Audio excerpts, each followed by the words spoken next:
ప్రభుత్వ ఖజానాకు టీడీపీ ఎమ్మెల్యేలు వారి బినామీలు గండి కొడుతున్నారని ఆరోపించారు వైఎస్ఆర్సీపీ అధికార ప్రతినిధి మార్గాని భరత్. తెలంగాణలో ఒక్కో షాప్కు 48 టెండర్లు పడితే ఏపీలో ఒక్కో షాప్కు 3 టెండర్లు పడడం విచిత్రంగా ఉందన్నారు.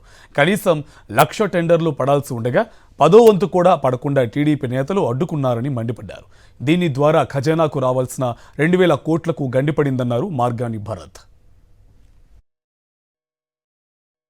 ఇప్పుడు వీళ్ళు సిండికేట్ల కిందన ఏ రకంగా మారారు అనే దానికి ఒక చిన్న ఉదాహరణ చెప్తున్నా. ఇదే లాస్ట్ ఇయర్ తెలంగాణ రాష్ట్రంలో 2,600 చిల్లర మద్యం దుకాణాలు ఉంటే దానికి 1,34,000 పైనే, అంటే 1,35,000 టెండర్లు పడినాయి.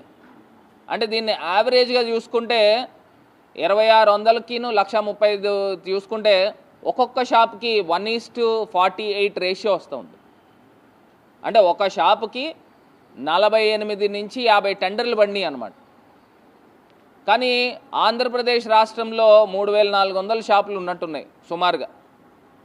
దానికి పడిన టెండర్లు నిన్నటికి 9,000 కూడా పడలా. మరి ఇవాళకి ఎన్ని పడినాయో ఒకసారి లెక్కలు తీసుకోవాలి. అంటే దాని లెక్క చూస్తే 1:3, అంటే ఒక షాప్ ఉంటే 3 టెండర్లు పడినాయి. తెలంగాణలో ఒక షాప్ ఉంటే 50 టెండర్లు 1:50 రేషియోలో ఉంటే ఇక్కడ ఆంధ్రప్రదేశ్లో జరిగే తతంగం ఇది. అంటే వీళ్ళు ఎవరికి గండి కొడతా ఉన్నారు?